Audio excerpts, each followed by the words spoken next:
For those who don't, it's a feature of the meetings that we do. It's a little news you can use. It attempts to be somewhat topical to what we're talking about, and it's kind of neat because this is showing in the middle of the meeting, and it sort of foreshadows a little bit. The meeting sort of foreshadowed a little bit. We're talking about one, recording on site and the importance of having your media and backing up your media. This has been coming across my Facebook page lately, and so I looked into this. Anybody seen this? This is the NAR box. Anybody got one? Anybody got a NAR box? Okay, the NAR box, this is a 2.0. This is a Kickstarter campaign, and now it's into the 2.0 phase. It is a rugged device for content creators that you can essentially back up your stuff in the field without a laptop. It has a number of points on it. In addition to a card reader inside, you could put it in. That's a little tiny screen there, and you can tell it to back up. It's got a little computer chip, everything in there. It will back up to that drive, and then you can keep shooting. Or you can back up and be happy that you've got something on your card and something backed up. It's called the NAR box, a very cool little device. You can get it up to a 1 terabyte internal SSD, which is one of their things. So it's SSD, no more spinning drives.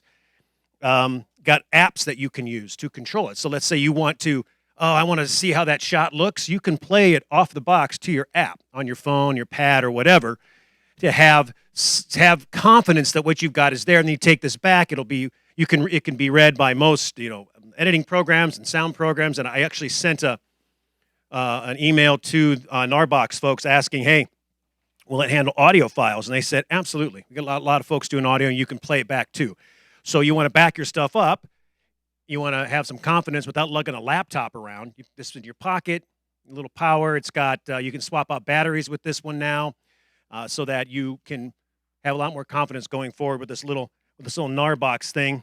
It has, like I said, mobile apps, workflow, designed mostly for photos and video, but it also does sound. So the NAR box, there's competing products out there, but Western Digital makes one. These things are kind of cool for those who a lot of run and gun, and you're out all day and you just want to slap and make sure you got backup. So NAR box or its equivalent. So now we're saying, say what?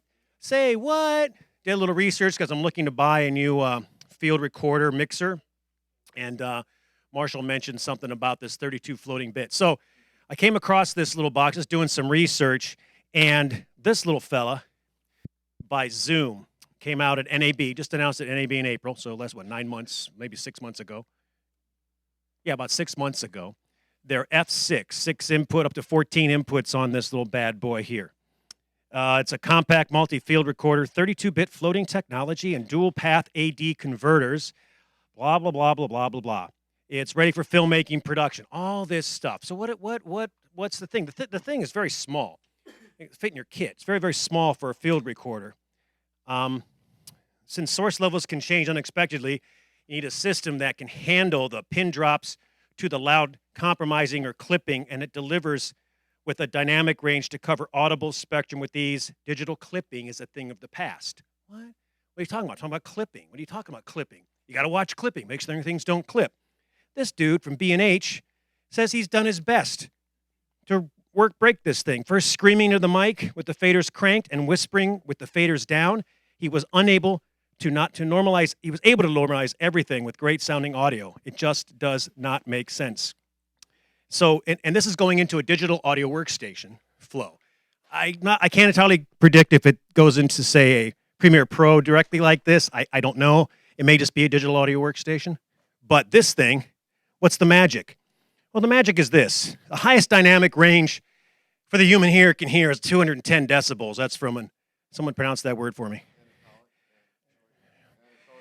From there to the massive shock wave, 210 dB. That's pretty much what you can get in the world on your ear, right? So 16-bit audio is a 96 dB range. That's what 16-bit. That was cool. We came out 16-bit, 96 dB range. We still have more range to go in the human hearing, but that's pretty good. We stepped into 24-bit audio. That's 144 dB range. We're getting really close, but it's still not what the human ear can hear. Any guess what 32-bit does? 32 floating bit? Anybody? Take a guess. 1,528 decibels to noise floor range. Beyond what we will ever hear is what this 32-bit floating point does. 32-bit floating point. It thinks differently than 16 and 32. It's not just the next evolution. It's a completely different mathematical equation on how 32-bit works going forward what this does. So what happens is there's so much headroom, it doesn't matter where gains are set while recording. It's like raw video, only much better. You don't have to monitor your sound. You're not gaining anything. It's 32-bit. The noise, it's like you take it to a DAW, everything is there. It's all there.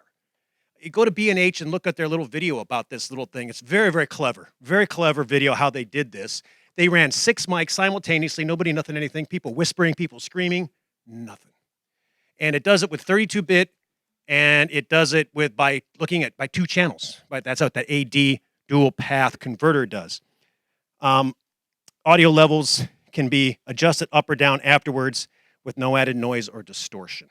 So this is probably going to change a lot of how you guys work with 32-bit. This particular thing will record 32-bit and 24-bit simultaneously. So you can probably just take your 24-bit, do your cut, and then match back to your 32, and these guys will go crazy. So this is a crazy little box, and it's like $700 for a field recorder. That's that mid-level you guys are talking about. That's really, really cool.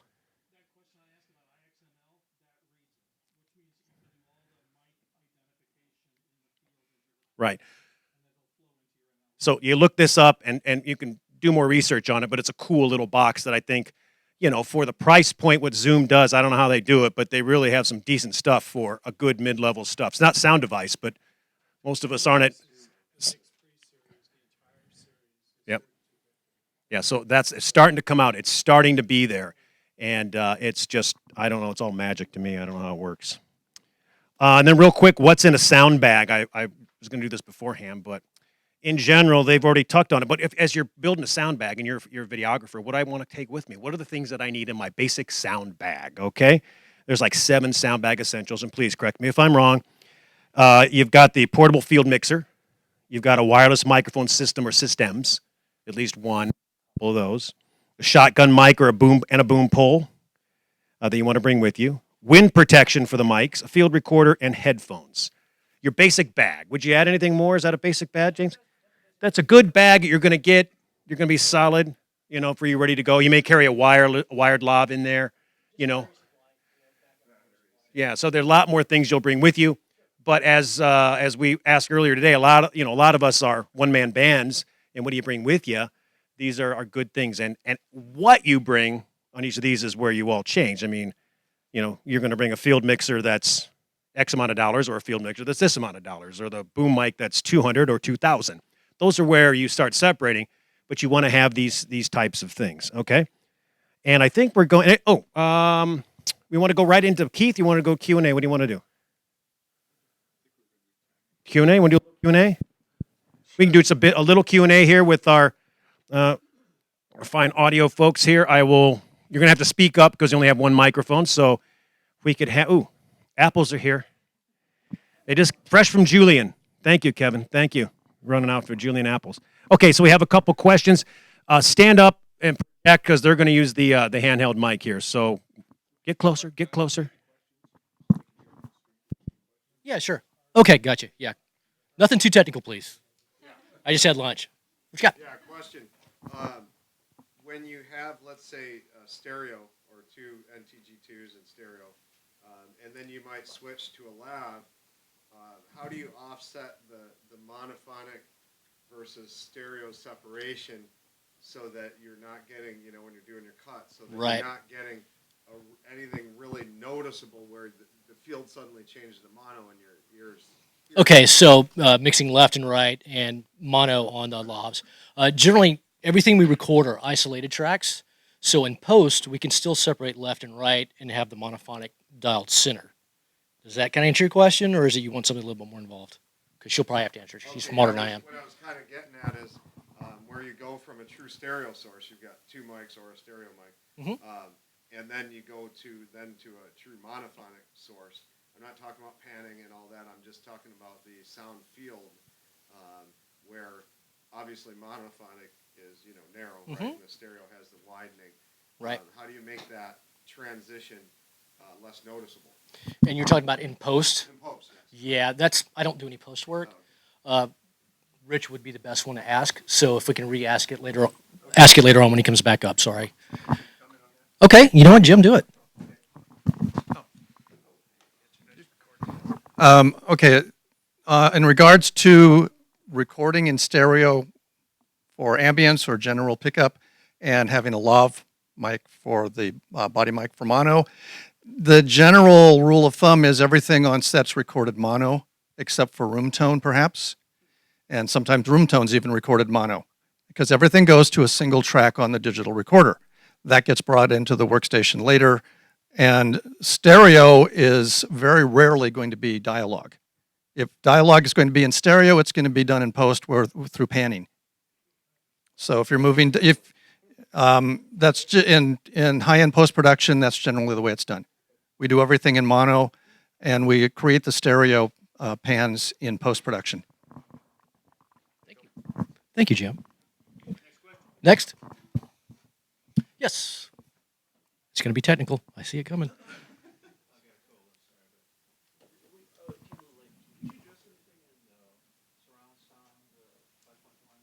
Again, that's post stuff. That's beyond what I work with. Sorry.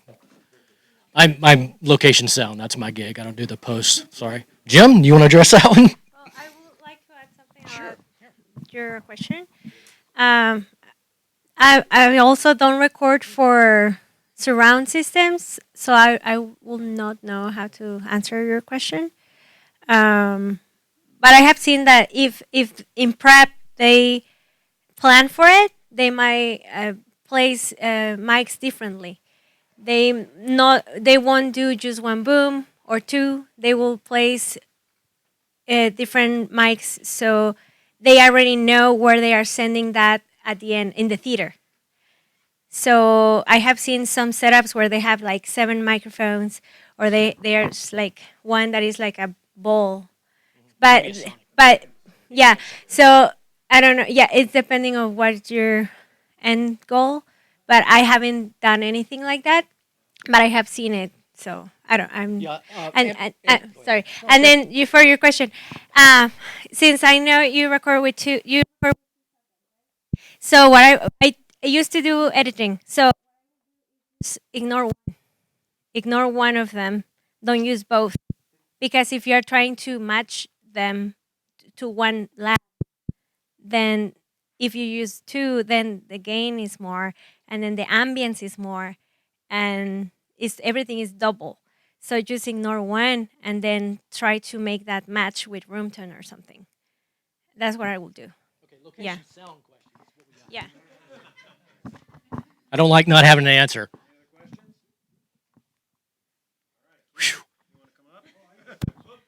Oh, one question. Oh boy.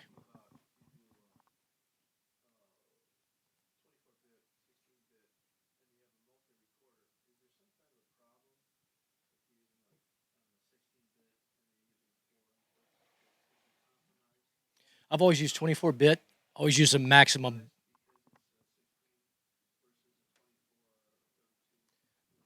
The dynamic range on 16-bit is less than 24-bit. Is that correct, Jim? I've always recorded 24-bit.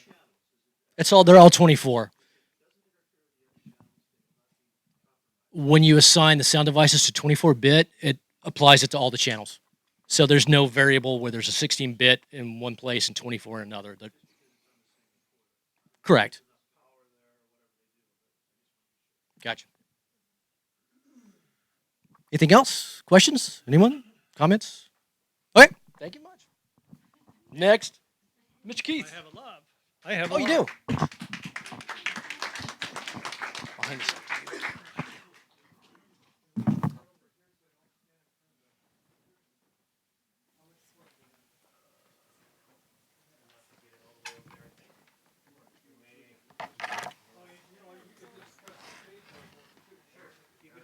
scenes.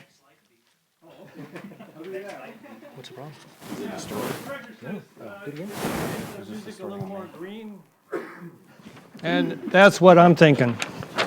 But actually, they'll say, could you make it a little more blue? Well, what does that mean? Does that mean, are you going to make the mood, do you want the mood to be more sad? Or are you saying, do you want the music to be bluesy? Because blues is a music form, correct? Mm-hmm. Okay, so but we want to get away from these kind of fuzzy, amorphous kind of things and try to be as specific as possible, even if you don't have technical music training. Next slide, please, sir. So I'm going to talk about three things. I'm going to talk about preparing a music brief, and then the spotting session, and then lastly, what we get out of the spotting session, which is a preliminary cue sheet and spotting notes. And then eventually you're going to make a finalized cue sheet, but we'll get into that. Okay, next. All right. How is the music going to be used in your project? Do you just want title music and end credit music and a few stings here and there like most sitcoms? Or do you want underscore through the whole film?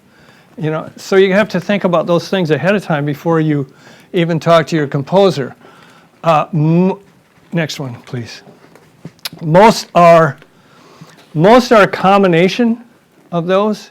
Does anybody watch the show Blue Bloods? Mark Snow does the music for that. He's the guy that did X-Files. It's a combination. He has a lot of stings in there, but he also has some scenes that are underscored. Okay, so you want to think about that. You want to think about that before you talk to your composer. Like, okay, this scene here, I want that underscored. And when you're talking about underscore, do you want that underscore to be interactive with the action, with the dialogue? Do you want that underscore do you want the composer to write specific themes for each one of the characters? Okay. For example, what Hans Zimmer did with the Joker. Stand in the corner over there so we can get a better shot of the screen, and you can. Okay, I'll be in front of the Thank you. there, and it's going to feed back. Maybe I don't know. Okay. Anyways, is that good? You like that? Sorry for walking around, dude. Example would be what Hans Zimmer did with the Joker. Every time the Joker came on screen, there was this little high-pitched note, and that was his theme. That was it. Okay? So, do you need source music? Does anybody here know what source music is? Okay. Two people are driving down the street in a car, and you hear the music coming out of the car radio. That's source music. An example is, okay. Next. Thanks. Okay, so like I touched on earlier, what sequences, what scenes do you want underscored? Okay, what percentage of the project? There are projects where the composer is essentially going to be scoring the whole movie. I have a short coming up where there's going to be no dialogue. Yeah, baby, I get to just go nuts for how I'm really looking forward to it. Okay. I like going nuts. Another thing is how is the music going to affect your project? There's a couple things you can think of. You can think of from a marketing perspective. If you're making a film with teenagers and zombies, then you're probably going to want the composer to do music that the kids are listening to, right? You want that to be, there still may be some orchestral underscoring, but there's going to be a lot of kid music in there. If you're doing a film noir, you're probably going to hire a composer that's going to either do a small jazz ensemble, do 40s type music, or maybe big band jazz if you have the money. Give me a call. Okay, next. Okay. Be honest about the budget, right? Obviously, if you have the budget to bring in a 60-piece orchestra, that's going to cost you a ton of money. Because not only are you paying for the players, and you're paying for the composer's fee to write the music, you're paying for an orchestrator, or a composer is going to act as their own orchestrator. You're going to pay for a copyist. You're going to pay for supervisors for supervising the musicians. And, before you know it, you're into six figures. Studio time, engineers. Bringing in a big orchestra, just think of all the mic placements that you're going to have to do. That all takes time. Yeah, you probably want to rent Studio A or, go to Abbey Road in London, if you have the budget. Another thing that we do is live and virtual instruments, and that can be real expensive, but it can also be a lot cheaper than that. Virtual instruments are music or instruments that we have in the computer. In case you don't know that, like I have huge sample libraries, orchestral libraries, and soft synths and all that stuff. Well, what is really cool is when you do something called sweetening. Sweetening is when I'll do a whole orchestral score in a computer, but we'll hire maybe a cellist and a violin player to double some of the parts, okay, which gives it a lot more realistic sound. And you can fool just about everybody with that except for maybe orchestral players, you know, okay. And then there's obviously virtual. Well, I've covered that, right? Virtual is stuff, it's in the computer. There's soft synths. You know, we used to have our old hardware synths. Well, we still have those, but we also have emulations that are in the computer. And there's some really fantastic soft synths. And then there's library music, and I don't talk about that. I really don't. Another thing you have to consider is the composer's fee versus what's called all-in. Okay? All-in means that the composer is picking up the studio time, the engineer time, the paying the musicians, all that, okay? Composer fee is just what the composer's getting to write the music, okay? So Hans Zimmer is going to sit down and probably get between $500,000 and $1 million just to write the music, and then all his interns are going to do 80% of it. I don't know. I don't really know that. Next. Thank you, sir. You need to know what musical genre that you're going to use and provide 2 or 3 tracks, examples of what you want to use. And actually, I took a class recently, and the guy said, you know what, provide a couple tracks of what you don't want to.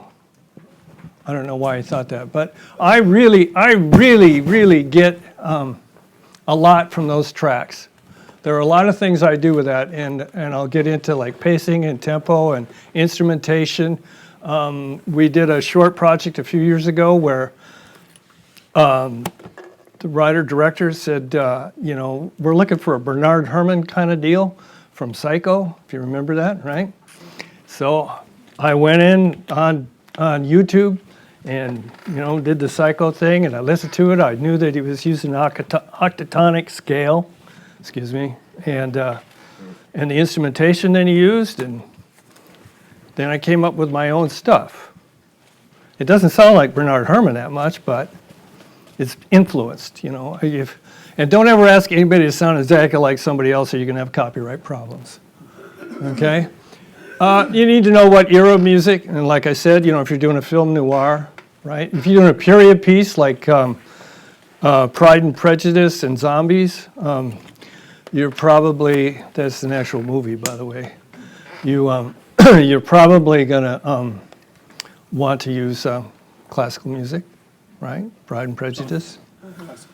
Yeah. Yeah, you know, and a little zombie stuff here and there, maybe with some soft synths, that kind of a deal. You know? Yeah, exactly. Zombies with hockey sticks. That's a good thought right there. You want to try to define the instruments that you want used, okay? Do you want orchestral? Do you want orchestral hybrid? Orchestral hybrid is when you have orchestral instruments, but maybe you have like a distorted rock guitar playing power chords with that, or a rock rhythm section. You know, that's real standard. Or adding soft synths to it. That's another way. You know, or maybe you just want acoustic guitar, that kind of thing, right? Or maybe you just want a couple Mongolians singing in a yurt. I mean, I had to throw that in. Okay, next. Okay, provide as much project data as possible. This is all in your brief, okay? So, you know, a script or storyboard is really handy. I like reading the script, and I'll read it several times before I even get started. Yeah, there we go. What is the target market? And I talked about that earlier. What market are you going for? Okay, music has a lot to do with that. What are the usage guidelines? That is, okay, there's a lot of problems now with composers being reimbursed on streaming platforms like Amazon Prime and Netflix. Up until this time, composers got about half their money, a third to half their money in royalties. Okay, and we'll get in how those royalties are generated. Now, from what I understand, from reading up on BMI's website, that it's on a per hit basis, which kind of sucks if you're a composer. And a lot of that stuff's being negotiated still. So therefore, if you're going into a contract negotiation with a composer for your project, the composer, and you're saying, well, we're looking to sell this project on Netflix or Amazon Prime, as a composer, I'm thinking, okay, I'm going to want a percentage then when you make that sale, as opposed to just getting a composer fee, or if your composer fees up front is big enough, we won't care about that. But because you have to compensate for not getting those royalties, or you should, okay? So usage guidelines. And also that has a lot to do with how you're going to sculpt the music too. Next, thanks. Cue sheets in the spotting session. Spotting session. Spotting session is when the composer, director, film editor, maybe the producer, and whoever the other stakeholders in the project, we sit down, hopefully with picture lock, and we lay out where all the music cues are going to be, where they start, where they end, what's their length, what the director wants in each one of those cues. What is it, what kind of emotion, what kind of instrumentation, all that kind of stuff, all right? And the usage, and we'll get into usage. And by the way, this is just an FYI. BPM stands for beats per minute. This website here I use all the time. It's just a web page. And what it is you get that page up on your screen, and I'll watch the film, and I'll have a piece of music that it's going on in my head, and I'll tap on the space bar, and that'll give me the tempo of that piece of music. Or somebody gives me some examples of music that they want to use, I will put that up while I'm listening to the examples, tap on the space bar, and it will tell me exactly what the tempo of that piece is. Okay, next. Cue sheets are refined after the project is wrapped, and I did skip over something. After the spotting session, we're going to be generating spotting notes, which are simplified cue sheets or a preliminary cue sheet. The spotting notes basically will just be the beginning and the end of each cue and notes about it. Okay, a cue sheet is more defined because cue sheets are actually documents that get turned in to broadcast media and to the performance rights organizations. Okay, the cues are defined, excuse me. Ooh. Cues are defined by start and end point, pace, tempo, and all that. Okay, next, thanks. Back. Okay, after the project is wrapped, all the information you did is got to be put onto the cue sheets. The cue sheets are turned in to either broadcast media, or they're even turned into streaming media like Amazon Prime and all that, okay? Even if you're just doing like a local television thing. Remember, U.S. producers, you are not actually paying the royalties, okay? Royalties are paid by the media that's presenting your project, okay?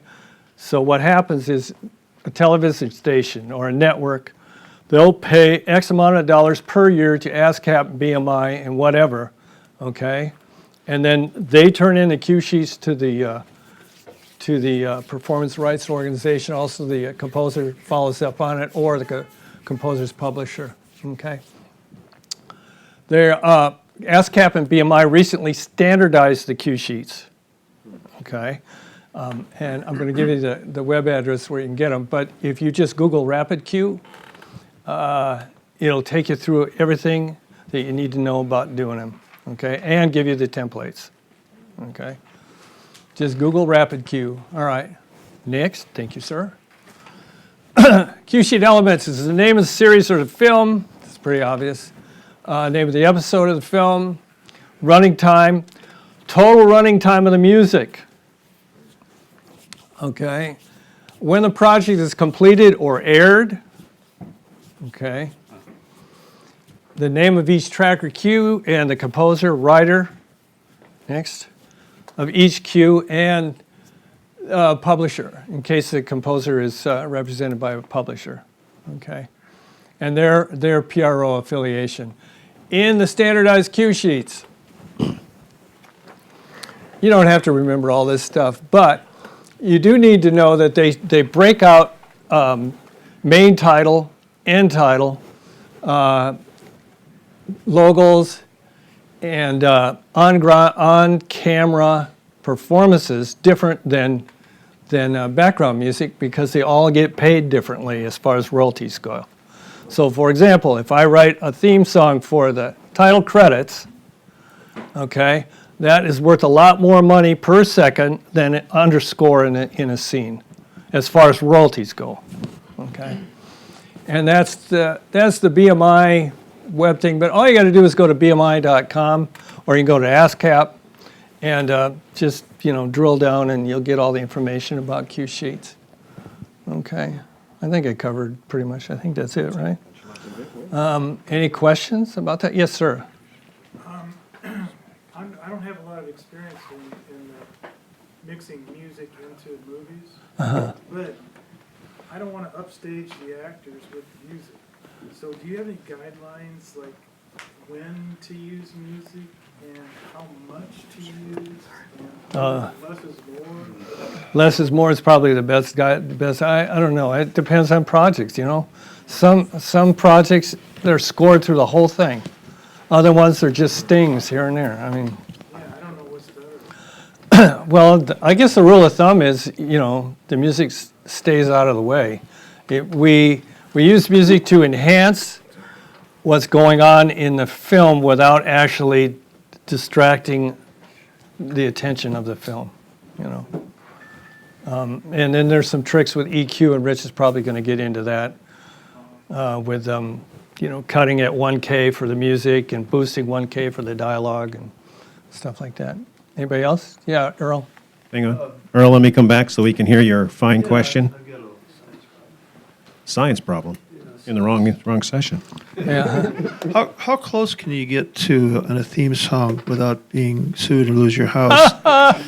Like, for example, like if you want to do an opening like Mission Impossible, can you use inversions or how many Mission Impossible's in 5/4. bars can you go? 5/4, is that right, Jim? Yeah. I think so. But you like say Mission Impossible. In fact, I but you think, can't. Huh? yeah, that's a Lalo Schifrin tune, if I remember correctly. How close can you get to being sued? Very close. You can get as close as you want. Yeah, you could do it in 7/4 as opposed to 5/4, and then you could. Gosh, you know what? That's a really hard question. I'm not a lawyer. And I have to say that I was really disappointed in that lawsuit that was won by Marvin Gaye's family over. Was it? I can't. Dance with me. Yeah, I sat down after that was the jury was decided, and I listened to both of them several times, and for the life of me, it wasn't that close. But the people that made the song that they were sued for publicly stated before or while they were releasing the song that they had channeled Marvin Gaye, which was probably a pretty stupid thing to say. Yeah, Alex. Has a lot to do with the intention of copying a certain style of a composer, or, if you want to copy, the Hans Zimmer sound, that's, pretty dangerous territory to go into, I think. Yeah, maybe, I don't know. I copy a lot. You know, a lot of, you know, a lot of composers I know, when I read interviews with composers, they say, you know, they copy like crazy. But you don't copy note for note, you know, you just copy feel. You're influenced. Yeah, they're influenced, yeah. Anything Any other else? questions? Oh, here we go. Yes, Stand by. sir. Jim? As a composer, starting out a relationship with a director producer, at what point do you do a contract?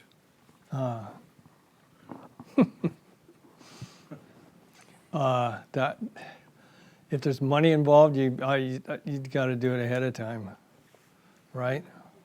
If it's a freebie, then you should probably get some understanding of what you're going to get should they sell the project up front and try to get it in writing. You know, does that answer your question? I mean, if it's a real project, you're going to get a contract up front. Right. I guess my basic question is, do you initiate the contract negotiation or do you let them do it? Well, you can let them do it, but then make sure you take it to your attorney. There you go. You know, Thank you. You know, don't do it by yourself because you'll get screwed. So Sorry, you take did I? every contract to your attorney? Well, unless you're, Every job you do, you go see your attorney?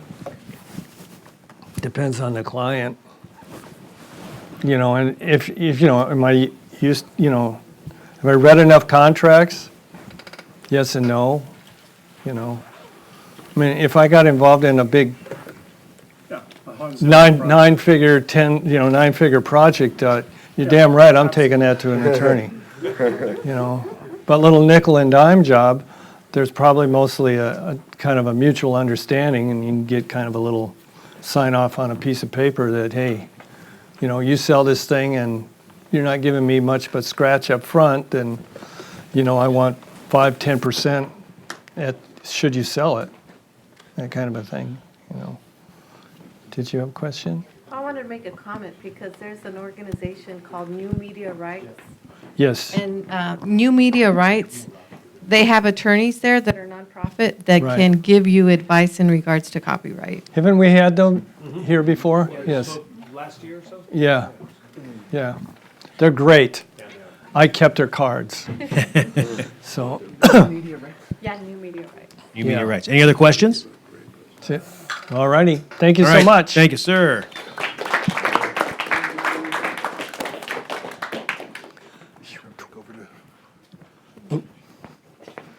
Did I forget? I forgot to say my name, huh? I don't know. I think I did. You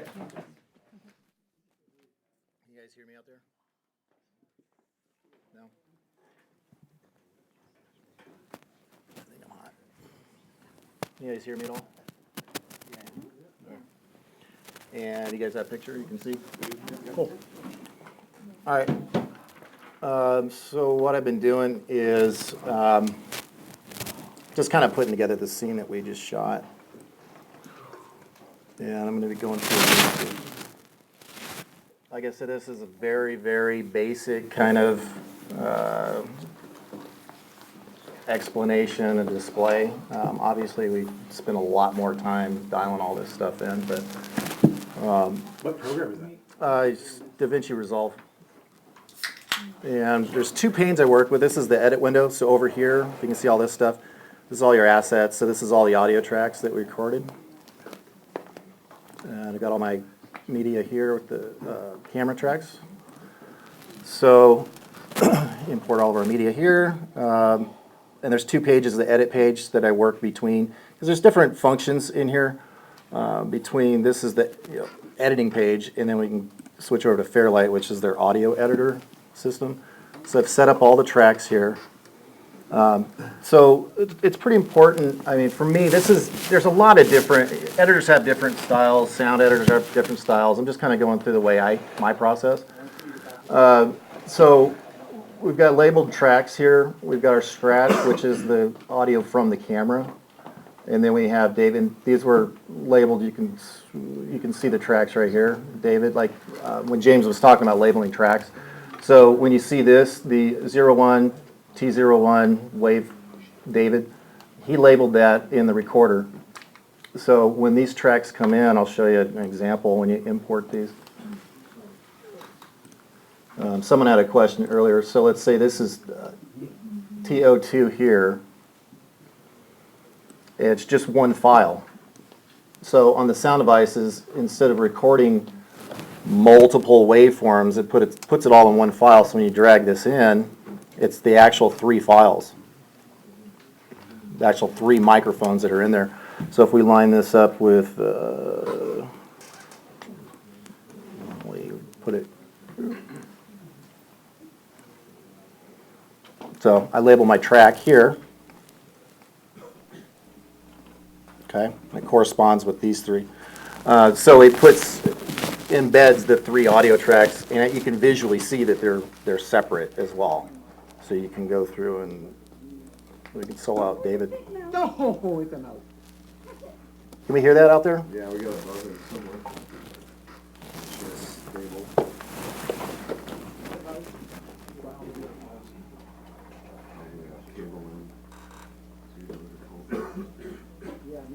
Yeah, I can't hear those out here. I got monitors up here, so. Are you guys getting volume on that? Yeah, we got volume. We just got a background buzzer. No, You know, like a cable end.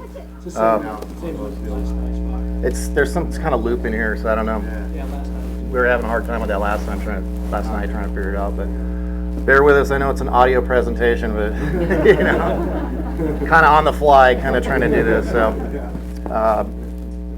and obviously we're, you know, going through PA speakers, and it's not like critical audio monitoring that you would have in the studio with, you know, nice monitors. So, like I said, this is just an explanation. So, so we have. There's a big no, it's an out. So you can hear how his isn't there. No, Okay. And then we can solo hers out. there's a big mouse. No, it's an out. And then we've got our boom track. There's a mouse. There's a big mouse. No, it's an out. Okay.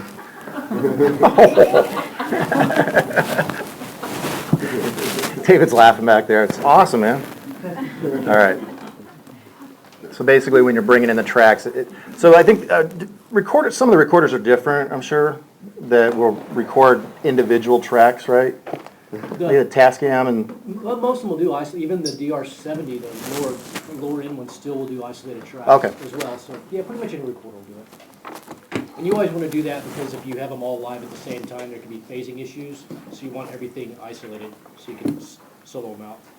Yeah, and so our scratch audio on here is a mixture. So we have The that. hop I sent to the camera. That's what he means by scratch. Yeah, so the scratch audio, which is labeled here, is what the camera is recording. And we do that, like I was explaining, sometimes the microphone on the camera is not so great. You know, I've been given audio before to try to sync in, and the camera volume was like not even on. So I can't even sync to a waveform. And if there's no time code, then you're syncing it up manually. When we're able to send a clean signal to camera, so if worst case happens or our time code's not working like today, we can manually, have a nice waveform here that we can match up. And sometimes the waveforms aren't going to work. In worst case scenario, you have to manually go in and blend the tracks. So when we've got these, you can see the waveforms. And we're going to listen to the scratch audio along with all 3 of the, the 2 lavs and the boom open. There's a big mouse. No, it's a mouse. Okay, see, it's just. So it's synced up with our scratch audio. Here. No, it's a mouse. Okay. Mouse. All right. So we're going to take our scratch out. Big mouse. No, it's a mouse. Probably hard to tell out there, but you can hear the differences. Am I on? Go ahead. Okay. So anyway, just for organizational purposes later when you're editing, it's nice to have all your tracks clearly edited. So you don't want to start putting, your sound effects mixed in with your music or your dialogue and all that. You want to make sure everything's really nicely separated out. Now at the bottom here, I've got David's exterior, Christine's exterior, and the boom exterior, because we're treating that a bit differently because of the noise from outside. So you can hear some of that. Oh, he's looking at us. He's angry. Hey, little guy. No. He looks very angry. Now do you notice right there? Can you guys hear that? No. He looks very angry. plane, goes all of a sudden. No. He looks very angry. Okay, switches right over. So we did that track of room tone. So you can see these three here. So we recorded about we recorded 15 seconds or so clean of the exterior. So all I did was loop that, and we can listen. Both for car. Both for car. At 45 seconds. Running fully, take 2. Yeah, I probably got it in the wrong spot on here, but let's.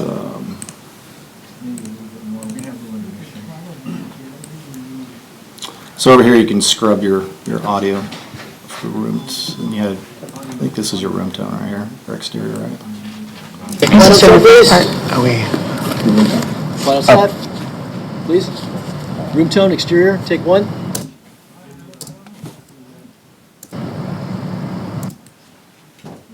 Just gotta scrub across that, it's pretty clean.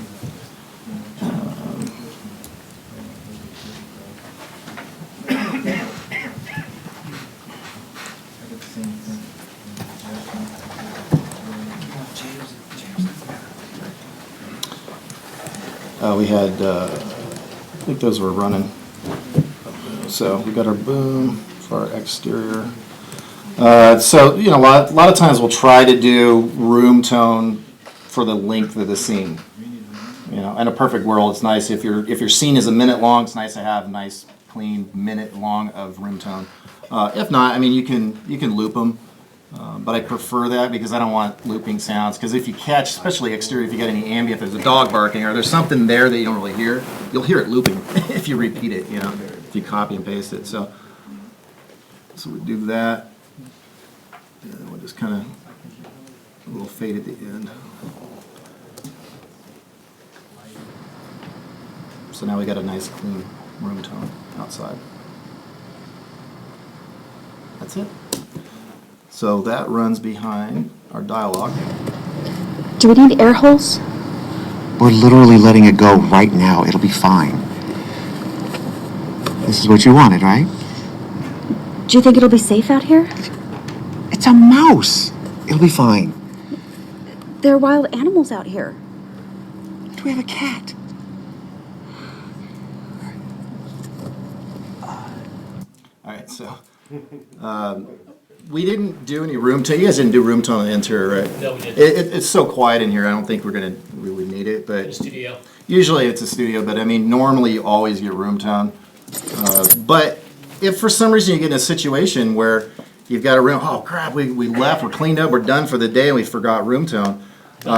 There's sound libraries too that I know Keith hates that word, but there's sound libraries with tons of different types of room tone that you can access, and it has different frequency range, and you can find that and match it in. So there's always the fail safe, but it's, you know, ideally you want to get room tone, and it's one of those things. If you know, even, I mean, do you ever encounter where you like, oh crap, missed room tone? Sometimes the directors are in a hurry and they say, we don't need room tone. Yeah. Then it's not up to me. It's just like, okay. Yeah.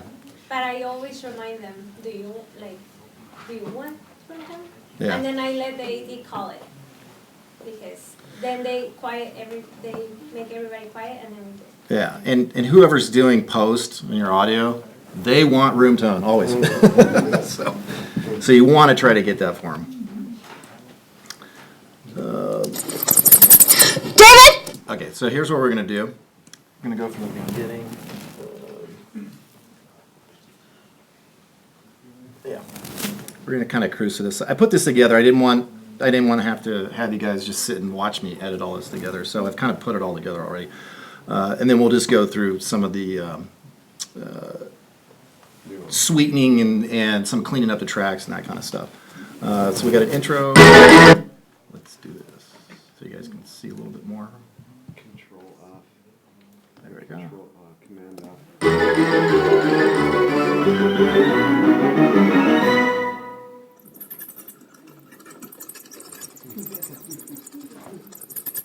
David? What? David, please hurry! What is it? There's a mouse. There's a big mouse. No, it's a mouse. Catch it. With what? Where's the cat? No, I didn't want you to kill it. I want you to catch it and put it outside. Hold on. Okay, so in here, we've got, I mixed his Foley in already, so. David, please hurry! Hear the difference in. So when you're running a situation like this, he's walking in, and it's picking up a little bit, right, on his, let's drop the boom out of this. Please hurry! Command F. So when he's walking in here,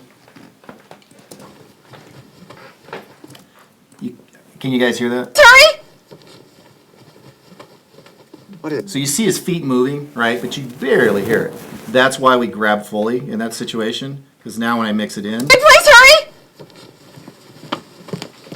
What is? okay, see just that little bit with the footsteps, you're not going to pick that up on the lavs, and boom, a lot of times from that distance, if you're not underslung or you're not down low like that, you're going to miss that. And a lot of times when you've got big budgets, obviously you're going to go through them and create Foley in a studio, and they're going to go through and match all the steps. But if you're an independent filmmaker, and you don't have the budget, you don't have the facility or the resources to do that stuff, you want to try to grab it on set.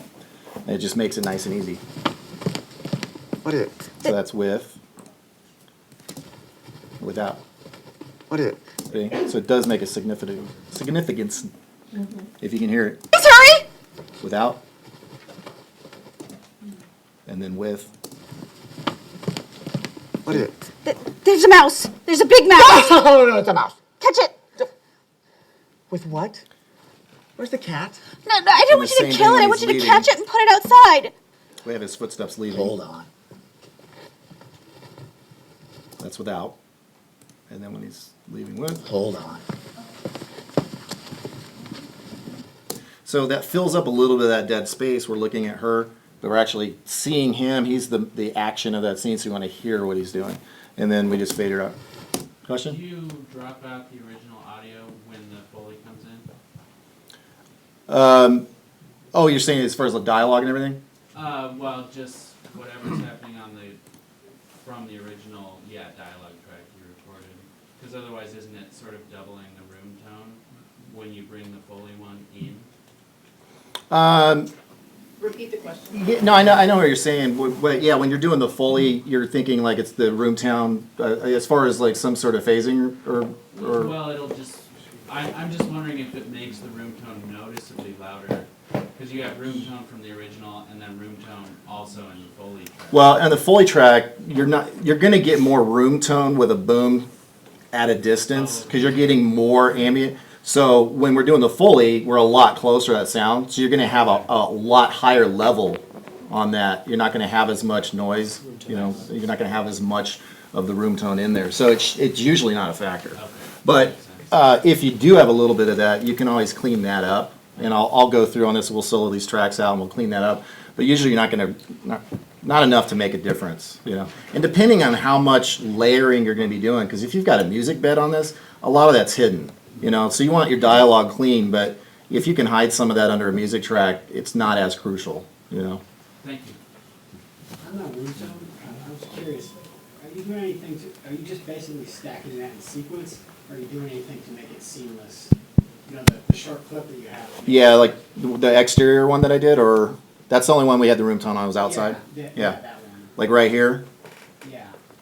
I actually just butted up. What I'll do, see, room tone a lot of times, okay, so here's an example. I've got an edit point here. We see the mouse.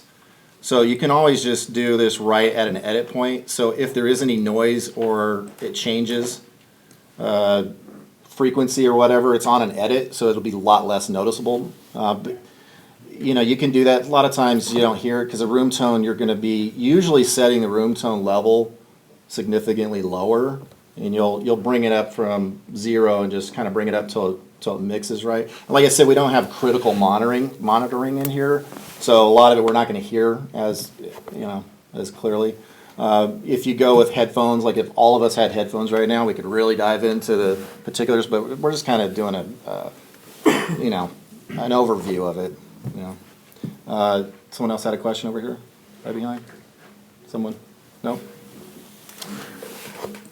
Did that help? Did that answer your question? Or, okay.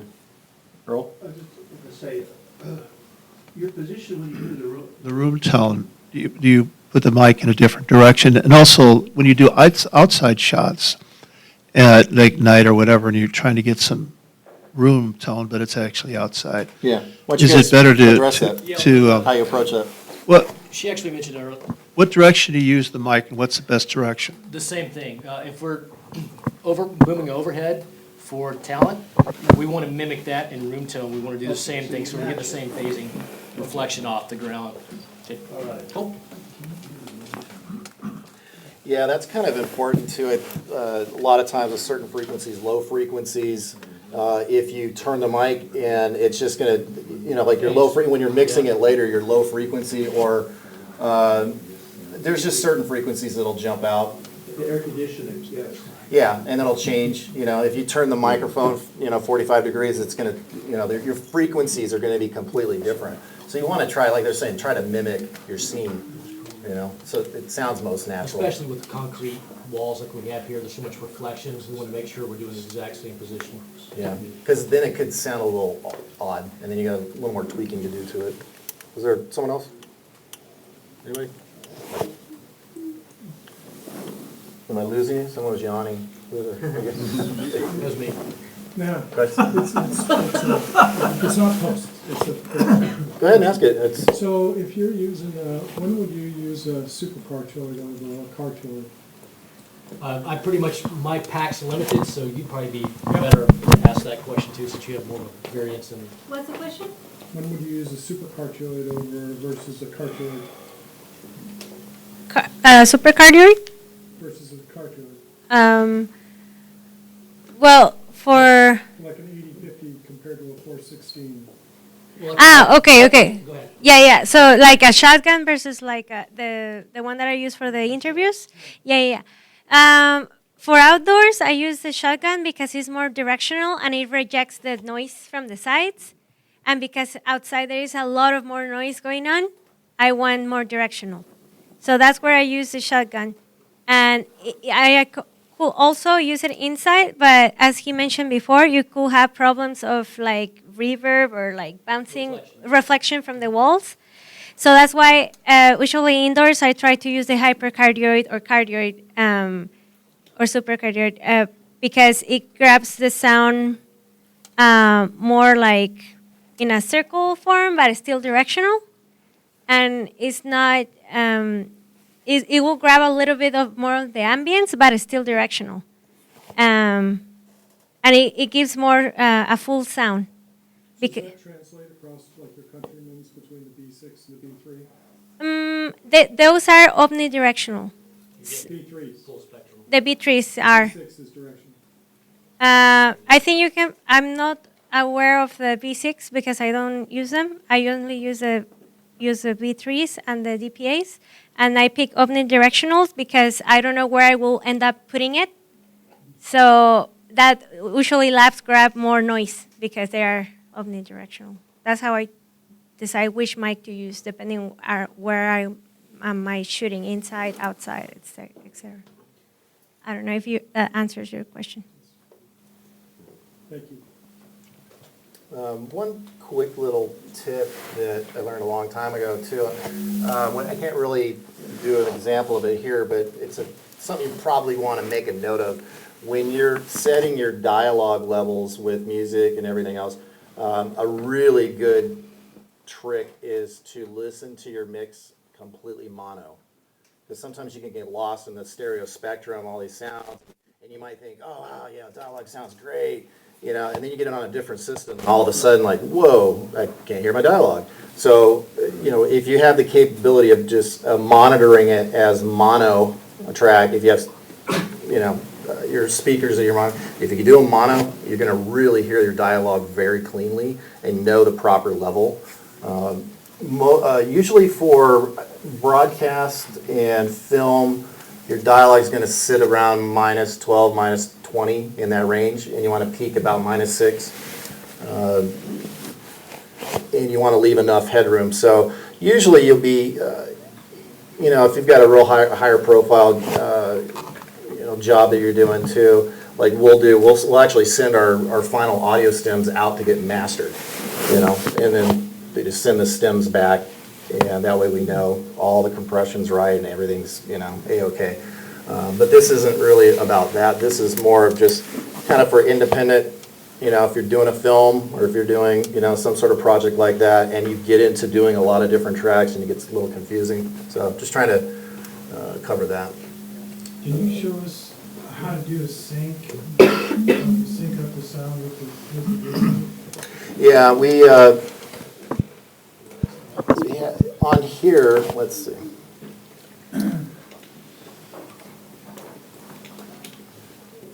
Okay, so normally on this window right here, when we sync up, we had a little issue. We were explaining our time code, and time code for some reason was off. So I manually, sync these up.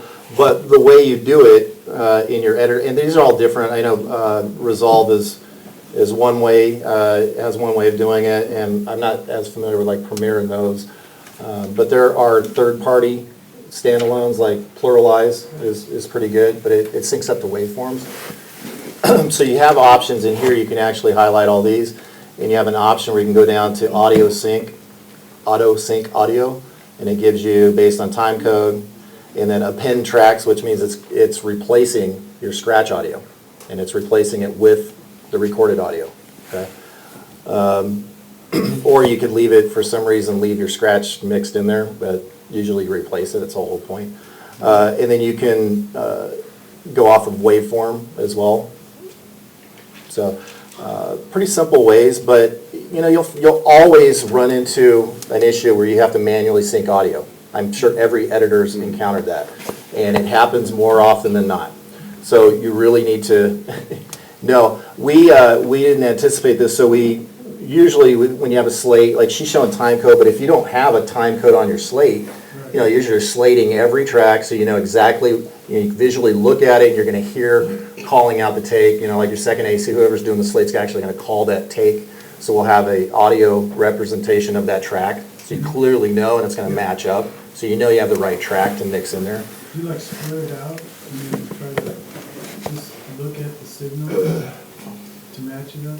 Well, if you know the track, okay, you know you have the right two tracks. If you're looking at your video clip, like if I'm looking at this clip right here, and normally we'd have a slate up right at the beginning when we roll. So it would say scene 1, take 1, okay? So when we go over here to our audio track, it'll, right here, we'll have our scene 1, take 1 label. So we know we have the right track to bring in and match up. So what I'll do is, let's see. So we had our 3 tracks here. So we have our scratch audio here, which is on the camera. And yeah, what I'll do is we can expand this out, pretty far, and you can listen to it, listen to all of them. David, please hurry. So it's pretty close, but if you first move this track in, or if you first import it, and let's say it's off a little, it comes in. This little guy right here actually locks it to an edit point. See, it'll just snap in, like a snap tool. You turn that off, you can, fine tune it, which you may need to do. So when we get down into our waveforms, when we're looking at this, these 3 here are locked together via this button, so they're not gonna get off. The individual tracks, so they're locked together. So all 3 of those will move together, and then our scratch audio up here is stationary. So if we listen to this, if you bring it in, it's not quite right.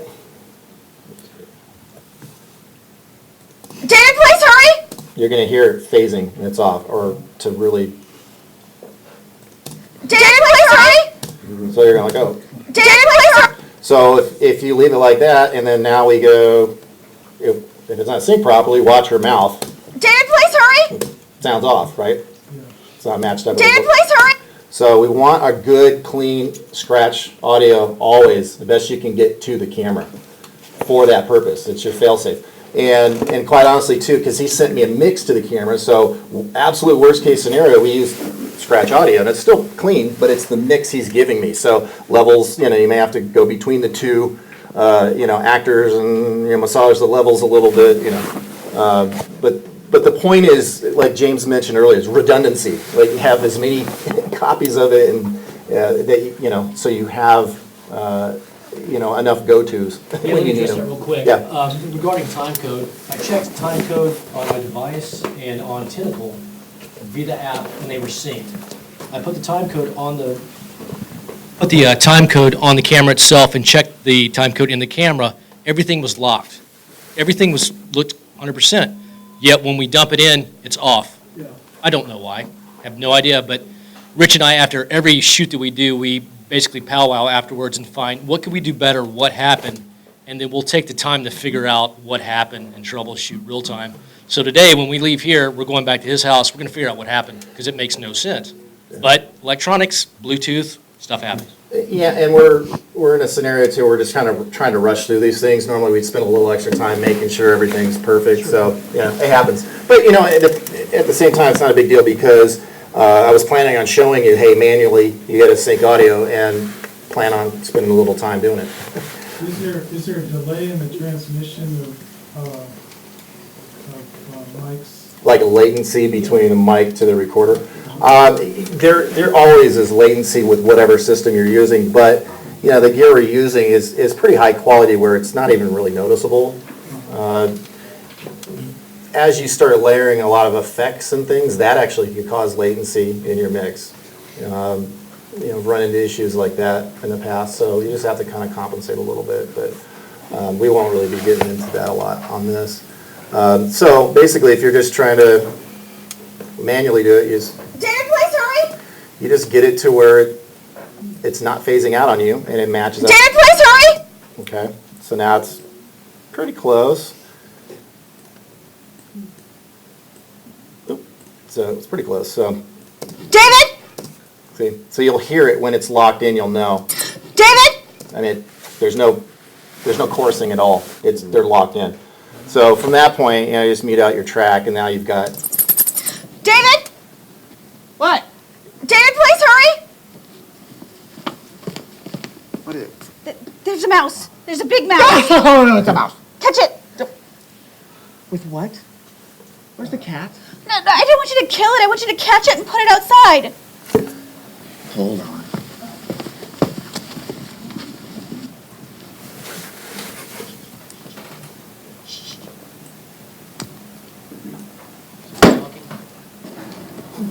Do we need air holes? We're literally. Okay, so we actually added extra. We did an extra take of sound fully on the box coming down.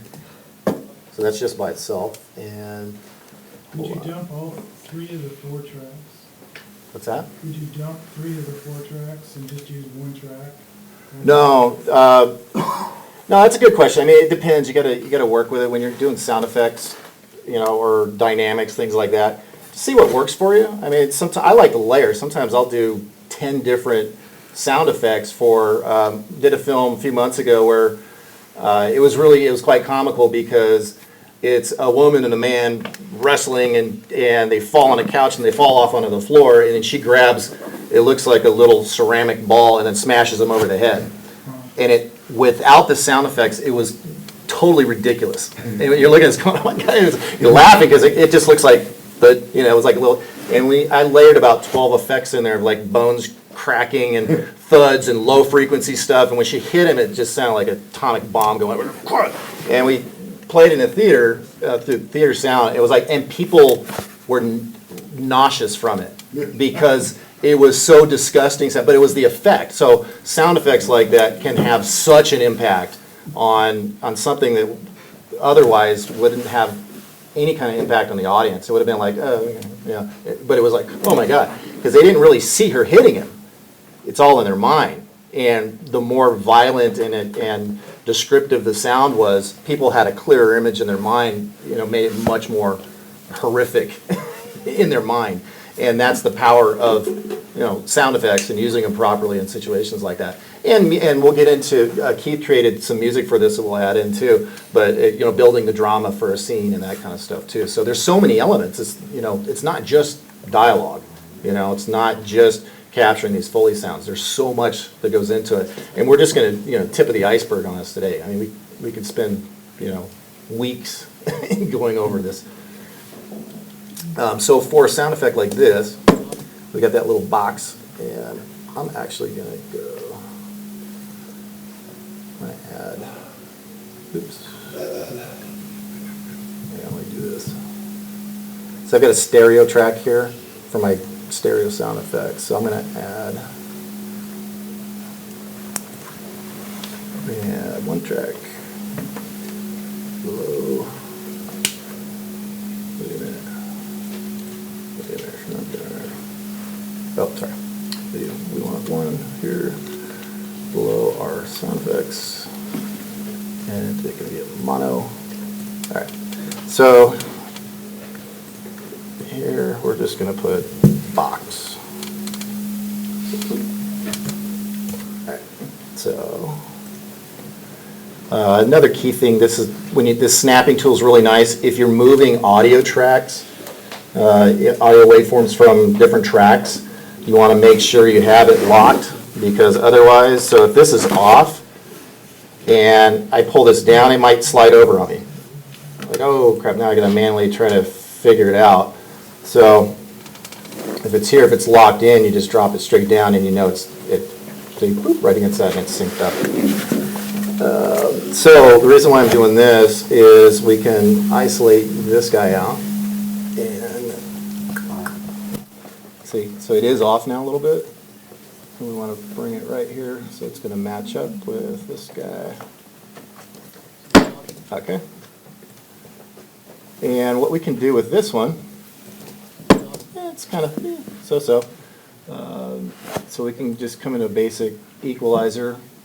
We can drop some of these higher frequencies, and we just start giving a bit more of a boom, a little bit. A lot of times we would layer in other sound effects, sound library stuff, and make it more impact. But so let's just give a little more thud, a little bit lower end. And again, it's not critical monitoring, so you're not going to hear a lot of the super low frequencies, but it should make more boom. So that's one way of doing it. So it makes a little more impact, and you can make that low frequency a little louder, and so it makes a bit more impact.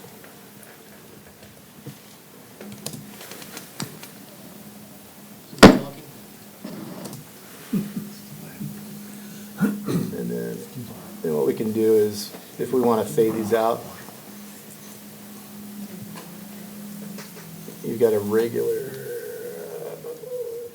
fade.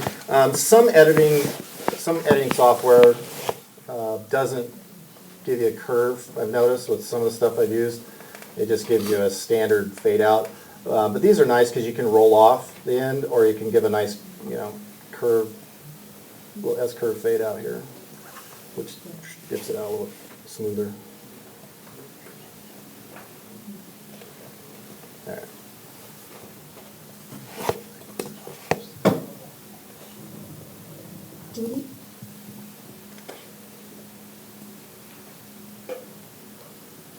Would there be a time when you decide to do another box drop yourself rather than have a doctor up there? What I would normally do is use a sound library effects and just go through a number of them to figure out what I like for the scene, the context of the scene. Because it's a little cardboard box. You're not going to make it sound, I'm just kind of showing that you can on set quickly get that sound. Just for some reason, if it wasn't clean on action with the actors, if it's not clean, you've got a safety, to go to, and they're nice to have,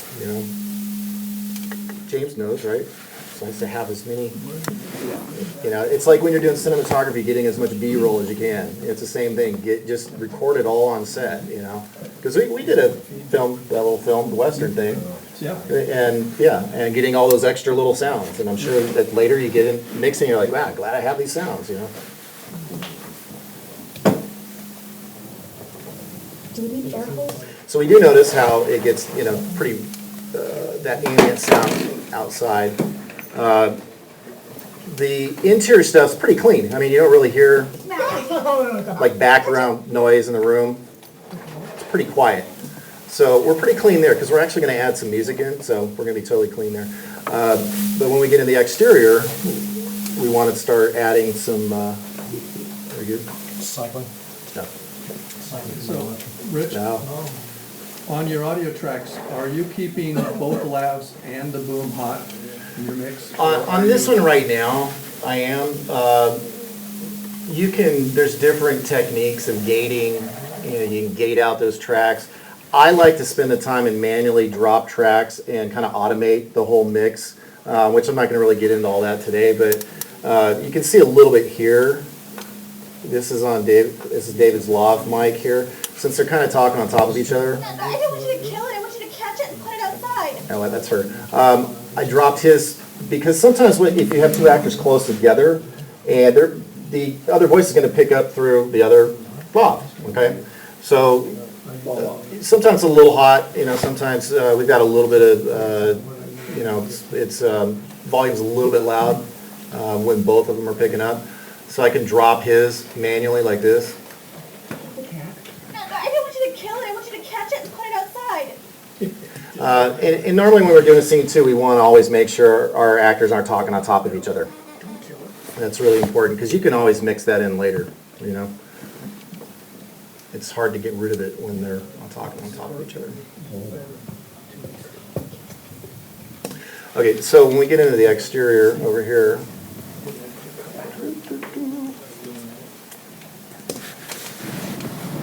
do we need air holes?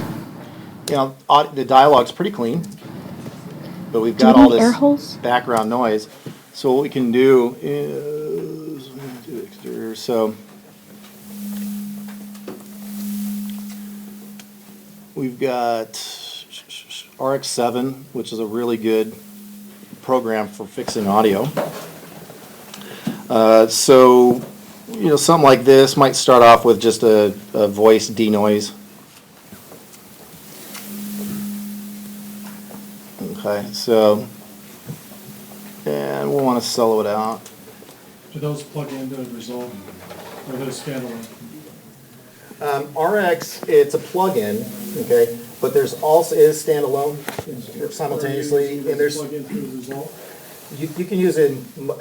RX is good for all editing systems, but it does have a standalone. There's certain functions that are standalone for some of the really precise dialogue denoising. And there's one in there that's not accessible at all as a plugin. It has to be standalone. Which dialogue isolate? Yeah, the dialogue isolate. Yeah, that one's pretty amazing. We had a shoot we did down in Sorrento Valley at 805. Sorry, I'm not a sound guy. Down the valley, right, highway above us the whole time, and it nearly ruined the shoot, the audio. So we took dialogue isolate, and I pulled that vocal, and it analyzes a frequency spectrum, and it takes out everything that's not her dialogue. And it actually saved the shoot, because this was for a commercial too. It's actually on Home Depot's website, so it was very important, and Isotope saved that shoot. So that $1,200 we spent has definitely paid for itself. RX7 is not cheap. It's not cheap, but It's worth it, though. Doing your own mixing, it's pretty essential. There are cheaper versions. There's older versions that are pretty good, but they every couple of years they update the algorithms, and RX7's about as good as it gets. Would you agree, James? Absolutely. For all you that don't know, James does audio mixing as well and engineering and. Just get on the Isotopes email list, because it goes on sale. Goes on sale, every 2 months or so? Yeah. Yeah, we actually got it on sale. Yeah. I think it was like $800 when we got it, so, yeah, but it's a pricey program, but you're gonna use it pretty much every, It's got every program. E-reverb, and it's got D-Russell now, which is for lavs when you have actual Russell. I haven't used it yet to try that function. And that's on the standalone also. Does it work pretty well for you? Denoise. Yeah, which we're not gonna do, it's on the standalone, and it's a whole separate thing, but but look it up, look up RX7, make a note of that, and do your research on that, and it's a pretty extensive program, there's a lot there to cover. It goes on sale in December. Okay. Yeah, and, We're literally letting it go right now. It'll be fine. So this is David's literally letting it go right now. So here's the difference with, this is just basic, I haven't done any parameters at all. I opened up the plugin, I put it on the track and did nothing to it. And here's the difference. That's without it. We're literally letting it go right now. It'll be fine. Okay. And then, I bypass it. What did I do? Exterior. Okay, and this is with it. Do we need air holes? We're literally letting it go right now. It'll be fine. Yeah. And obviously you can go in and really tweak these frequencies, but like I said, that's just the plugin dropped in. And if you don't have this and you're trying to fix audio, I mean. Are you using Fairlight? Fairlight is just the audio editing program within Resolve. Right. It's kind of a similar layout to Pro Tools. If you're familiar with Pro Tools, it's a very similar kind of thing. The structure as far as, like right here on your channel strip, you've got your inserts, and these are all the plugin options. All these, Fairlight comes with all of these standard, your chorus and de-esser and de-hummer and delay and distortion and echoes and flangers and all these effects that you may or may not need. Pitch shift is kind of cool. I did a horror film where I wanted my lead actor to sound a little more, so I doubled his vocal track and I lowered it a third and then the pitch on it and then brought that up and just tweaked his voice, and all of a sudden he just had this really weird kind of monstrous sound to it. So there's there's a lot of really cool tools. And it's fun. You could sit there and play for hours and figure out new ways of doing things. De-hummer on here is a good plugin for, if you have this 60 cycle hum that's going on and compressors and certain things that make noise, and you just drop that in and it just cuts that frequency right at, 60 hertz. And That's isotope. Right. this is actually Fairlight. This comes with Resolve, yeah. Yeah, so there's quite a few. The Isotope, the RX-7 it's quite a bit more extensive. The parameters you can get into, but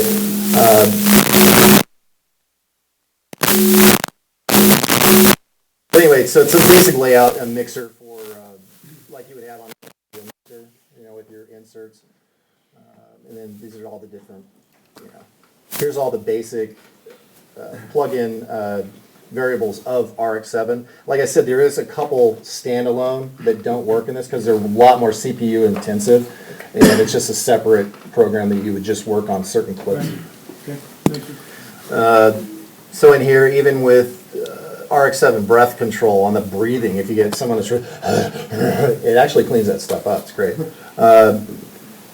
De-click, poppings and clips and crackles, and de-essing is important. We used a certain type of shotgun mic that was really sizzly for some reason, and combined with our female talent, like I was saying earlier, female voices have a different frequency pitch than male voices, and sometimes you run into situations like that. We had a female voiceover artist, spokesmodel, and she, for some reason, was really essy, and this mic, and you didn't hear it just audibly listening to her, but the mic was really picking up on that. And we got it in a post, we're like, oh my God, wow, this is really sizzly. So with the DS, there are different, here I'll show you. So on DS here, it will have, I think it has on this one, it's this one or another, hold on.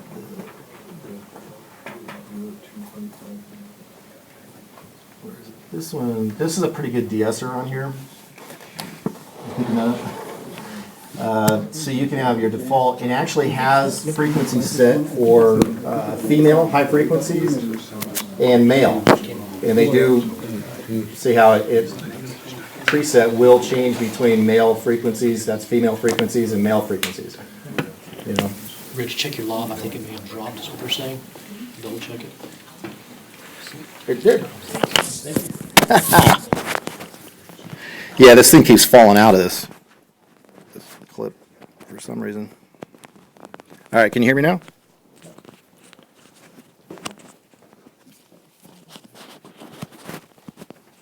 All right, how's that? There he is. Thanks, sorry. It slipped out for some reason. So where are we at? So anyway, so with the denoise, denoise is one of those tools you're going to use like pretty much every time. Do we need air holes? We're literally letting it go right now. It'll be fine. So I just have that on his track, so we can go, and we'll bring up, and that will be, and then cool thing with these two is when this opens up, it'll show what track it's on here, see? So if you're needing to review or make minor changes between the two, and you've got both these windows open, you're not going to get confused, and so it's a nice feature. So we can take those off. Do we need air holes? We're literally letting...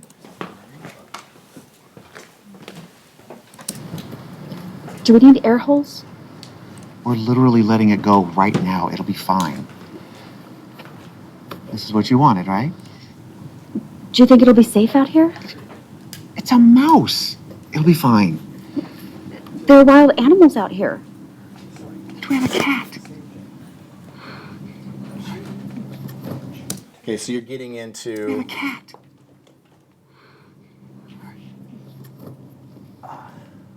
You can hear that background noise. And see, now we have an edit point here. It drops. They'll have to turn it up Just out so you there. guys understand, we don't have a line out going into the rig here. We actually have a lav mic. Oh, so just sorry. so you know. Oh, we well, don't? it was cycling. That's why we readjusted it. Well, we gotta apologize for that. So Did you buy it's one denoise filter already? what's that on their voices? Yeah, on the You did, exterior, for and that's just on their lav mics.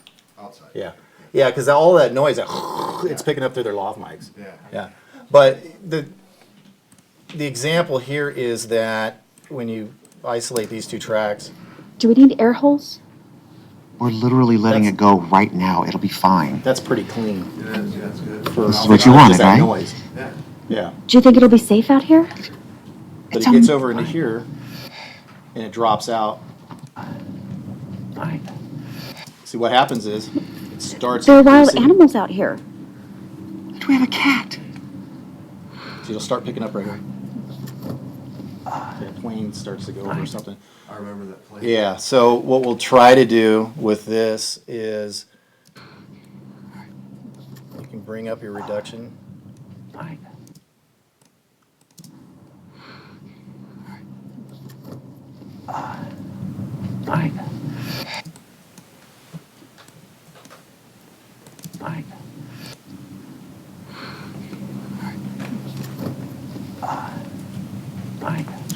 And sometimes like in this section here, there's not a lot of dialogue going on there. So you can just lower that part of the track, so I can bring this, Like a click point and lower, or just- so I can actually add some edit points here, and we can fade this out a little bit. So when it's, Do we have a cat? that's pretty extreme, Yeah, but sure. as an example, you Do we can have a cat? and we're probably going to end up putting music through this anyway. So yeah. Rich, on your events, can those events in DaVinci, do those events, if you extend the start of one event, back it up over the end of another event, does it do a crossfade? As far as what On do you mean your event? On each of your tracks. Each of the You've got clips? You've got two events showing Yeah. in that track. So can you create crossfades between the events? On these? On the individual track. Yeah.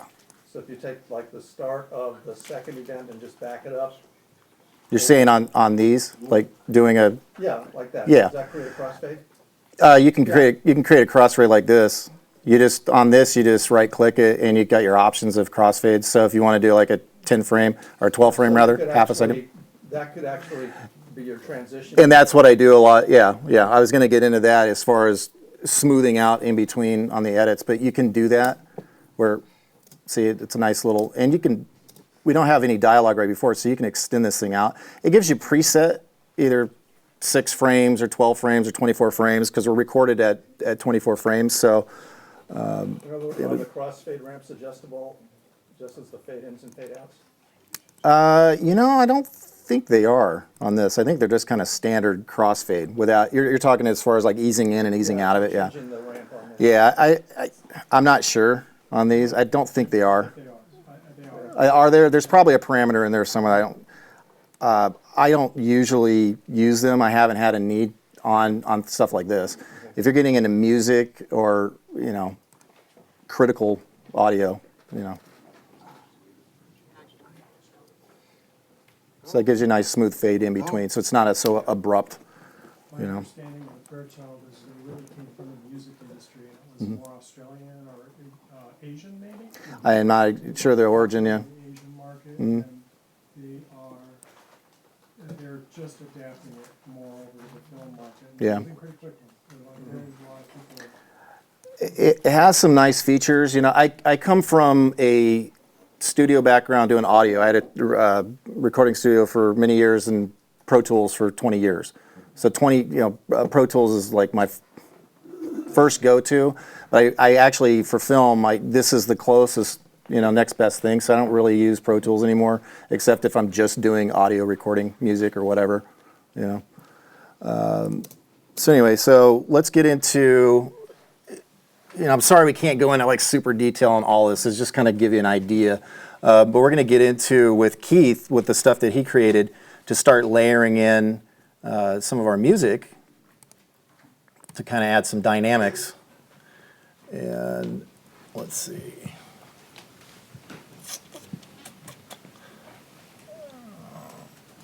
Where's your score? Where are you at there?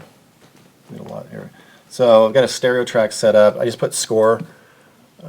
We've got our so we can monitor our tracks ahead of time and figure out what Keith created for us. And let's find out.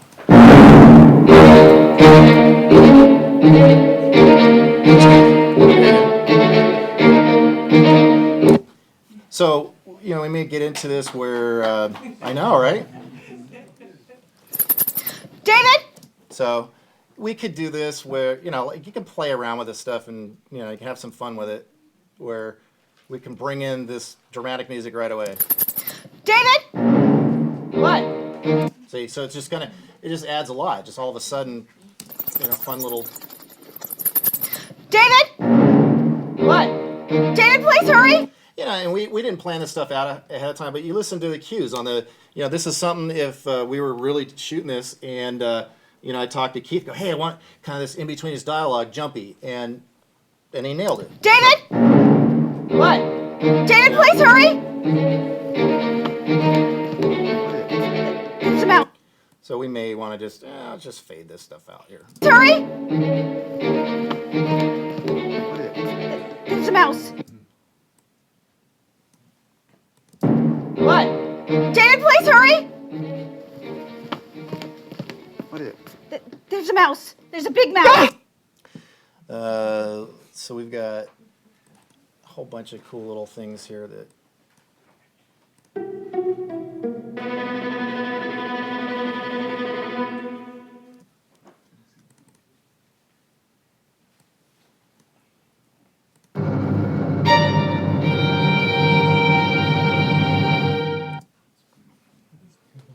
So this will be kind of fun. We take this guy and we'll probably put toward the end. So. That's when he turns into a rat. Yeah. Oh, he's looking at us. So bring this down. So. Oh, he's looking at us. Hey, little guy. Oops. I think we're pretty low on there. So you can see their dialogue's pretty low. We'll just try to, for now. At us. Hey, little guy. He looks very low. He's coming this way. Run. So, do you have a build-up here, Keith? Did you have a big swell? Okay,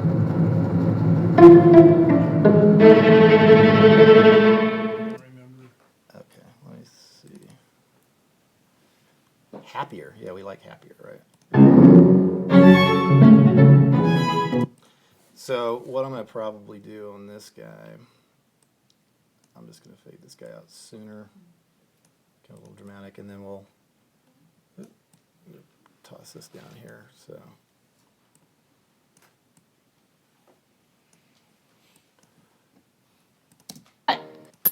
David! What? David, please hurry! What is it? There's a mouse. There's a big mouse. No, it's a mouse. Catch it. With what? Where's the cat? No, I don't want you to kill it. I want you to catch it and put it outside.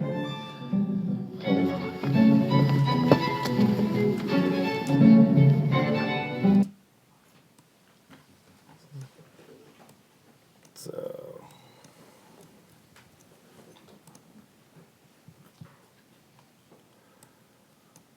And we may want to drop in, what do you got here?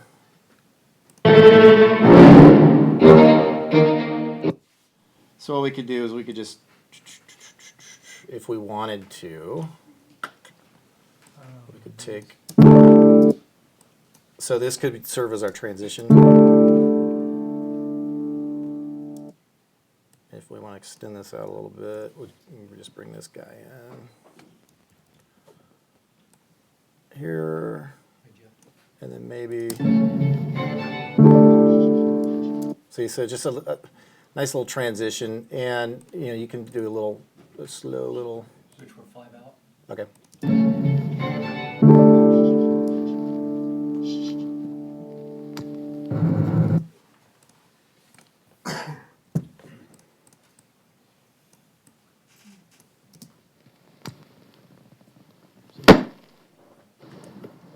Do we need air holes? We're literally letting it go right now. It'll be fine. This is what you wanted, right? Do you think it'll be safe out here? It's a mouse. It'll be fine. Yeah, so may not be the best spot to put that cue, but it'll be fine. There are wild animals out here.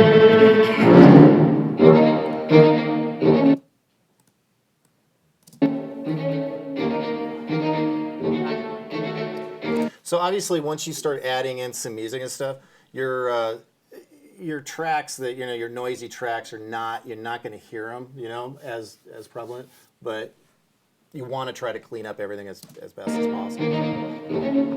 Go. Be free, little one. Aw, look how cute he is. Oh, he's looking at us. Hey, little guy. He looks very lonely. He's coming this way. Run.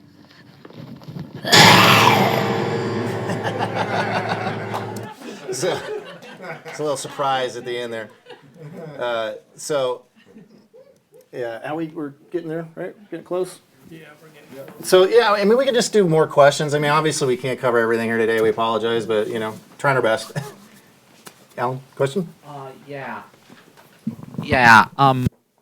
About the screen, do you think you're kind of happy with with the exterior, your frame? On the picture on that, or we're not really worried about that today. We're just trying to show, a basic throwing a scene together. But I'll probably spend some time with this later and really edit and do some really cool sound stuff to it, and then we'll post it online so everyone can really kind of see the finish when we get a little time to work with it. Question back here? Yeah, Rich, I'm not sure if you did this or not. Can you isolate just the boom versus the mics? You wanted to hear that? Yeah. For the exterior or the interior? Interior. Interior boom? Okay. So we're right here. So we got interior solo. David? What? David, please. So in this situation, I might use the David's audio from the boom to accentuate the distance in the background. That's why I set this shot up there, like when he pokes his head around at the distance. We may not have it, the loft, so he's right in your face.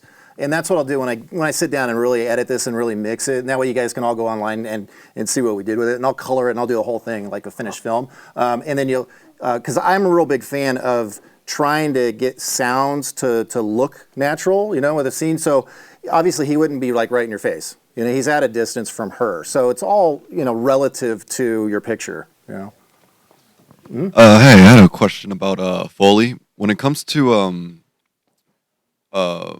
doing, when you're doing Foley, and they're not done with, it's not picture lock. Right. And let's say that you're doing Foley on what you have at the moment, and then then the editor and director come in with a new edit of it, and the whole sequence is changed. Well, I mean, normally you wouldn't do Foley, like studio Foley, till you've got picture lock. Yeah. It's kind of, you're burning a lot of money for no reason if they change the edit. Okay. You know, but as far as like on-set Foley, a lot of that's dictated by the amount of time and how efficient your shoot's going. Because like Alexandra said, there's sometimes the director's like, we got to move, we got to go. And you may not have a choice. And so, you know, we try to schedule the days so you have time to do that. I mean, at least I know the importance of sound on set and making sure that we get what we need before we walk away. Because there's no worse feeling when you walk away later and you're like, oh crap, I didn't get that one thing that I needed. You know, now we have to create that. And it may not have the same magic to it, you know. Sometimes we'll do ADR, which we're not talking about today, but it's automatic dialogue replacement. So if you have a noisy exterior and you just can't clean it up and you can't spend 4 hours waiting for the planes to go and the street sweeper guy, you know, and you just are like, hey, we gotta go. You just want to get clean dialogue as much as possible. Then you bring the actors in the studio and replace that dialogue. You know? But that's a whole other art form in itself. More questions? Come on, questions. Come on, guys. Right here. Yeah. Have either of you guys worked with a Cedar noise reduction system that does noise reduction out in the field? Yeah, Frank's got that, yeah. Frank's? Yeah. Yeah, actually, I was working with him about a week ago, and it saved my butt Oh, yeah. on a shoot. It was astonishing. These professionals don't have that problem. Okay, you were talking about the Foley, and when you're talking with the director and you're trying to make a decision on whether to take the time to do that, that box sound or whatever, do you try to take control of that, or do you let the director decide? If you're on, rephrase the question so Okay. Okay. When you're trying to decide whether to take the time to get the box sound correct, do you let the director make the decision, or do you really push it yourself to decide? If you're the audio recorder, I mean, it depends on the situation. If you're on a big shoot, you know, a lot of times you don't have much room to speak up, you know, because it's scheduled so tight, and you have an assistant director that's usually running the show. But independent shoot, that's what we're kind of focusing on here. Make sure you get your shots. I like when James and I have been working together about 12 years. I tell him if there's something I'm missing, because I'm so focused on everything else on set. It's your job to get these sounds, and we do. You know, we prep where we have a list of things that I want him to get, and I tell him, hey, interrupt me, whatever it takes. If you haven't finished and you need this, you know, wild audio, whatever, let me know so we get it. You know, it's very important. Okay, one more question back here. Yeah. What's going on here? Years ago, I did a lot of experimentation on the voice. Sometimes when you direct a talent that's not experienced, they tend to either go fast or they tend to raise their voice like a chipmunk. So, you ever take the voice and bring it down? Let's say a tone, and I had an experience where I could actually stretch the sound without lowering the tone. Sure. I found that like 15% or 85% would give a really good voice where, you know, the professional people, the reason they get millions of dollars is because they know all this stuff. Well, When you've you're got, dealing with you know, amateurs, I they used either to go know too fast. Marty Levine, you know, newscaster, and I knew Marty pretty well, and he spent 30 years and constantly doing voice classes over and over to learn how to project and brought out of that whole broadcasting sound and have that whole thing. And you know, these people take years and years to learn that. When you're working with amateur actors, and I encourage actors all the time, go do voice lessons because it's such a huge impact on the way in your performance. But if you have a situation where you have an actor that's not, you know, quite right, and you need it to sound better in post, yeah, I mean, you've got all these tools. You can, you know, double it, you can lower the pitch a little bit, you can sweeten it. There's all kinds of different ways of approaching it, you know. They do have the programs for that. It's a little more fast, but you do have it, you've used it. I do everything manually. I like to tweak and manual, and maybe we throw a little flange in there, or we do, you know, whatever it takes to really manipulate the sound to the way I like it. Everybody So, thinks about the Foley, the background, but nobody ever thinks about the actor. yeah. I don't know. I mean, That's what I thought. yeah. And then you got the footage, and what do you do with it? Right. Right. Any more questions? Jeff had a question. He's raising his hand. No, I'm kidding. Giving him a hard time. All right. Any more questions Any for more Keith comments? or Keith? James or Alexandra? We have one question. Here you go. So say you're using one of those Sony labs and you just have to use some other, like the Rode at the same time. Are they going to figure out the frequencies themselves, or you have to like get in there? The good thing about the Sonys is they have a feature where they will scan frequencies and they will find the empty frequency that has the least amount of traffic and lock to it. So in that case, you're kind of starting with the Rode first because it's got its own thing, and then. Least intelligent, I do the first. Right. One of the advantages of these Sony packs too is it has a headphone jack on it. So we can actually double those as like an IFB. We can send a signal. So we could actually on set, if we had a director that had his own or her own, you know, monitor and needed headphones, we could actually use that wireless system and send to that, which some of them don't have. Some of the Electros, some of them have that, but you can, like Alexander had the Comtex, which are more dedicated to the intercom system, you know. But the Sonys, that's why we bought them, because they can double up, so Right. multi-purpose. Yeah. Yeah. All right, Jeff, that last words, Jane? Just to say thank you, first of all, to our presenters today, Rich Barble and James Robb and Alexander Perrell. Can we? That would be fantastic. Are you ready, or do you want me to do my 30-second wrap it up? Okay, that sounds good. Thank you to Studio West for hosting us today. This is a fantastic facility. They have something coming up tonight at 4 o'clock, so that's one of the reasons why we're wrapping now, so we can clean up and be done. Our next event is our annual showcase, which is going to be on either November 13th or November 20th. We're still in the process of scheduling it. Those are both Wednesday nights. Members have an opportunity to show a short film, a clip, a work sample, up to 3 minutes long. And if you worked with other members, you can combine your time and show something that's 6 minutes or 9 minutes. So plan ahead for that. If you're not a member, it's a great reason to join. And then one other note, if you are new today and paid for your admission fee to this event and you want to join the organization today, we will apply that to your membership. And Kevin is our membership person, and he will help you with that. So thank you for coming. We will watch this as we roll out. But I think that this was just a great event. Bob is giving me the signal. Did we cut audio on that? Do you want to say anything about 85? Well, we don't have it scheduled yet. We are putting together a program about AB5, which is that new independent contractor versus employee rule.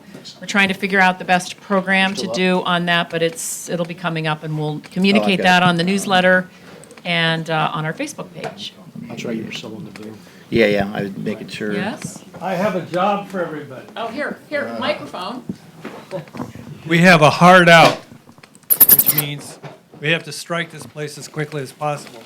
So as soon as Rich gets done showing the film, I want you to take your chairs, fold them up, walk out the back door with them, and I have my white pickup truck. You can just leave them by that, and I'll load them in the truck. Okay? Thank you. There you go.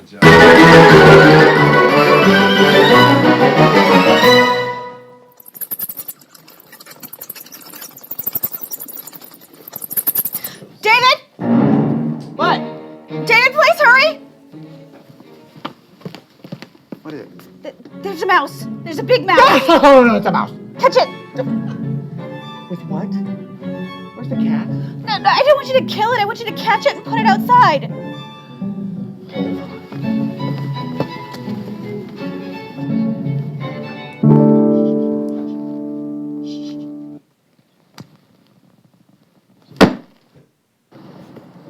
Do we need air holes?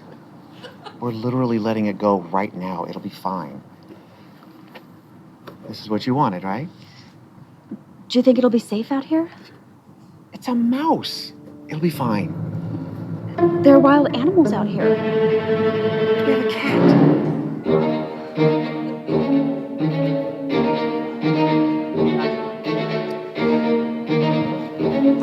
Go. Be free, little one. Aw, look how cute he is. Oh, he's looking at us. Hey, little guy. He looks very angry. He's coming this way. Run.